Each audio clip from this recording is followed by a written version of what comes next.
Caitlin Clark is the only woman in basketball to ever sign with Wilson Basketball, and she's the only athlete since Michael Jordan to do so. If we're comparing a Caitlin Clark signature shoe release to anybody not named Michael Jordan, anybody not named LeBron James, you're being extremely disingenuous. Hello everyone, and welcome back to the Clark Update. I hope you're all having an amazing day. Today, I've got another exciting and highly interesting video for you, and if you're a true Caitlin Clark fan, you're definitely going to want to watch this one until the very end. Before we get started, let me know you're part of the Clark Update army by commenting CC 100% below. I love seeing all the amazing Clark fans in the comments. Now, without wasting any more time, let's jump straight into today's video.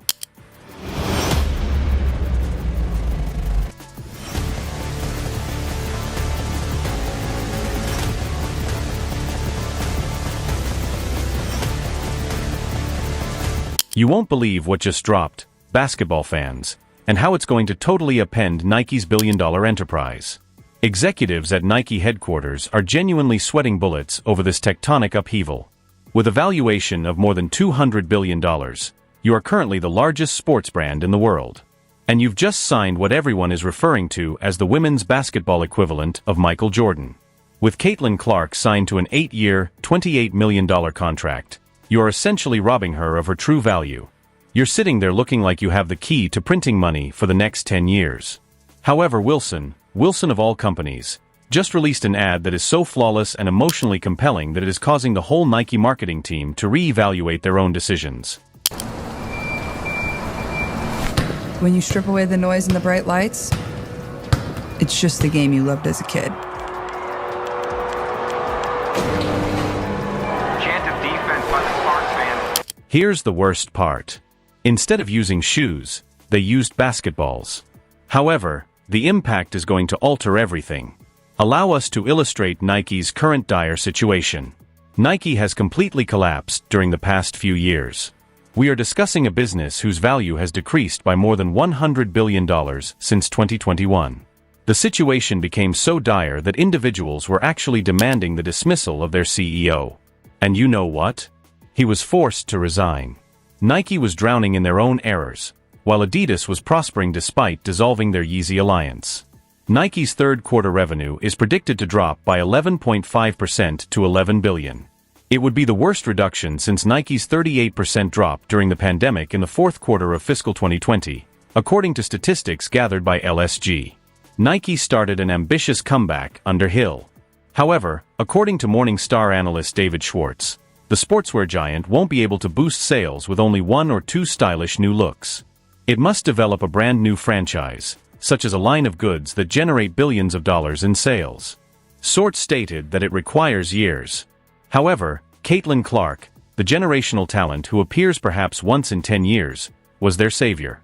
In college, this person was twice as well known as Angel Ree. 4 times as well known than the most well-known male athlete in the history of collegiate basketball, that is completely unheard of. Every big sponsor was throwing money at her when she went pro. She was intended to be the face of the Curry brand by Under Armour. She stayed with Nike because of the way they promoted her in college, even though Adidas was prepared to spend a fortune. Everyone was anticipating the release of her signature shoe, which would permanently alter women's basketball. But this is where things get really crazy. Nike reveals that AJ Wilson would receive her trademark sneaker first while everyone waits for Caitlin's. Beneath that announcement was a fact that ought to have infuriated every Nike stockholder. According to them, Caitlin's shoe won't be available in stores until 2026 or possibly 2027. People were even speculating that. But today was the Nike quarterly call, putting to rest any rumors that A, this wasn't a done deal, and B, there are renegotiations at the table. Something that this did clear up as well, it's looking like Caitlin Clark's shoe is coming in 2026. Are you serious? For a shoe, 2 to 3 years? Allow me to explain how absurd this is. When LeBron James was being pursued by all the major brands in 2003, Nike was so eager to sign him that they began creating his shoe before he signed with them. To keep it a secret, they used the code name Air Zoom Nobel LeBron backward. 3 months from conception to his feed, LeBron was sporting the LeBron ones for his NBA debut. If we're comparing a Caitlin Clark signature shoe release to anybody not named Michael Jordan, anybody not named LeBron James, you're being extremely disingenuous. Extremely disingenuous. We can't compare abnormality to normal behaviors. We can't compare the extreme case, the rarest of the rare case, to an average Joe Schmo walking down the street singing do I did it dum diddy do. We can't be doing that. We only compare Clark to Jordan, Clark to James, Clark to Tiger, Clark to Gretzky, Clark to Ali. That's it. As a result, Nike changed its timeline from 3 months to 3 years. There is a serious problem here, and it is going to be revealed in the most embarrassing way imaginable. Major newspapers asked why people were upset that Caitlin had a shoe deal when she signed it. The dispute. Even though Clark had not yet participated in a WNBA game, some fans contended that A.A. Wilson ought to have received her shoe before Clark. Here's the problem though. Fairness is not the focus of business. It has to do with what generates revenue.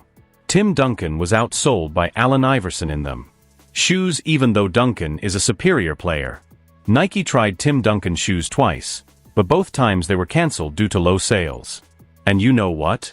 Tim Duncan knew business, so he didn't give a damn. Aya Wilson isn't Tim Duncan though.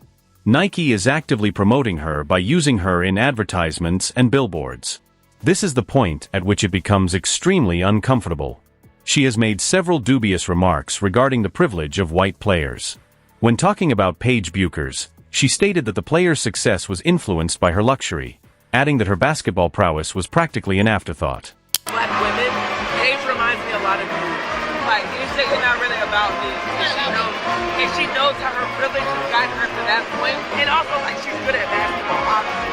But, like, she understands her privilege, and like, what pushes her over the top, in a sense. It reminds me a lot. Caitlin was left off the Team USA Olympic squad. The official reason she didn't earn it yet. Christian Laettner had no NBA experience when he was put on the 1992 Olympics Dream squad. Yet, Caitlin Clark is not making this one. Diana Taurasi was a WNBA rookie when she made the 2004 Olympics team and had similar stats as Clark at the time.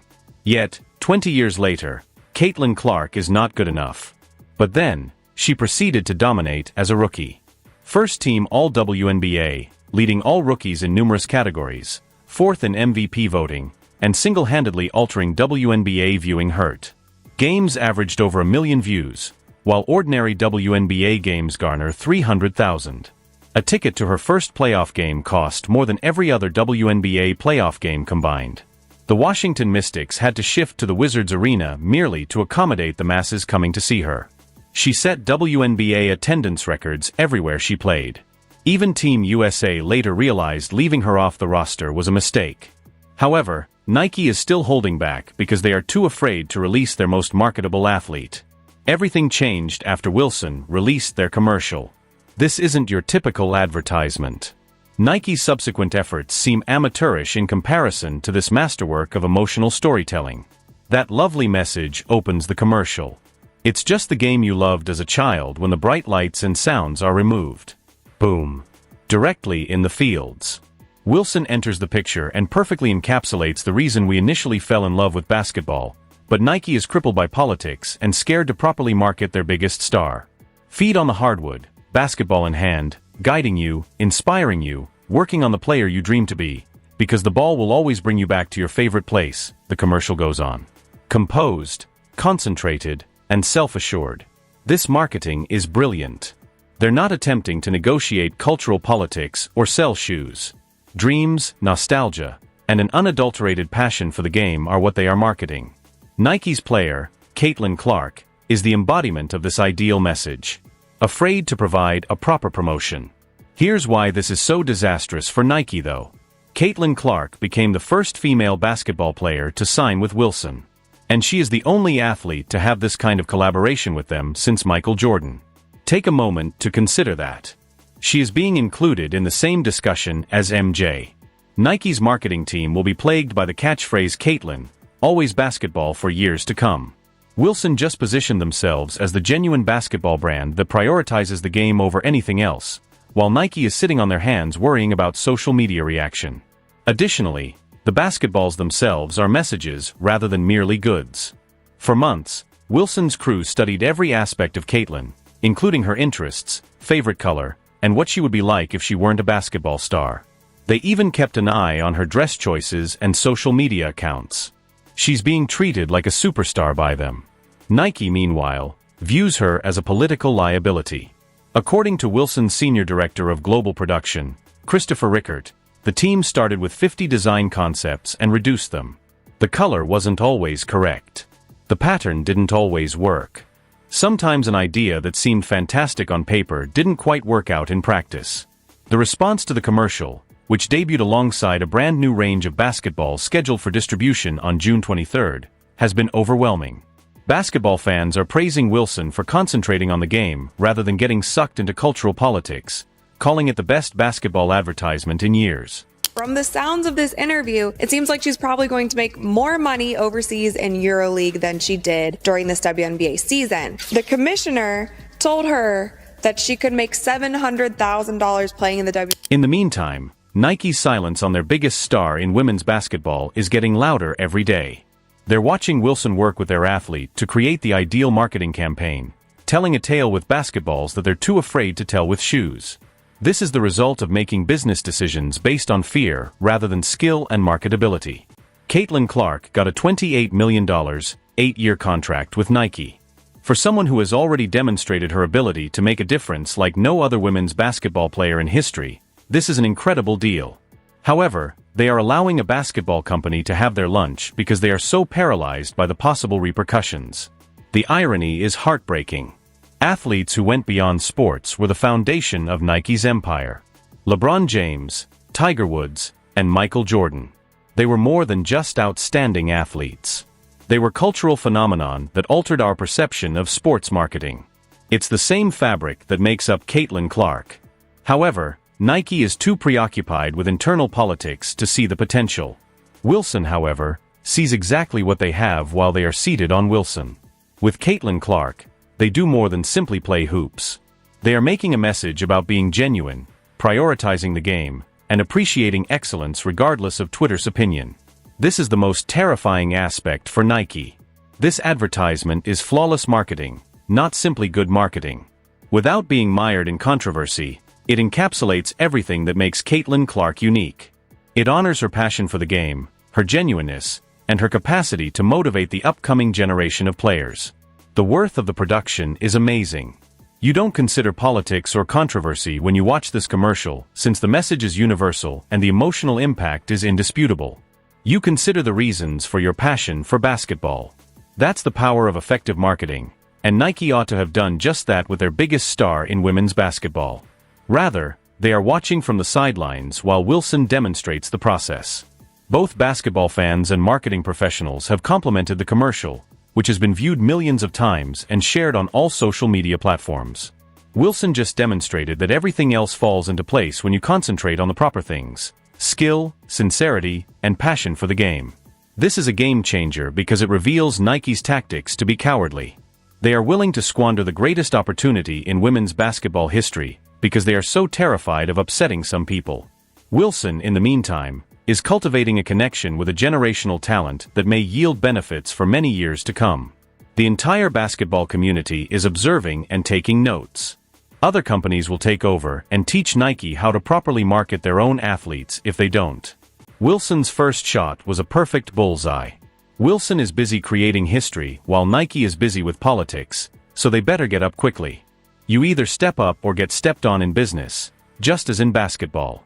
Wilson recently demonstrated that they are more adept at the game than the supposed experts, despite the fact that the game has evolved. Nike's greatest nightmare is about to come true, and this is just the beginning. What are your thoughts on this? Please leave a remark below.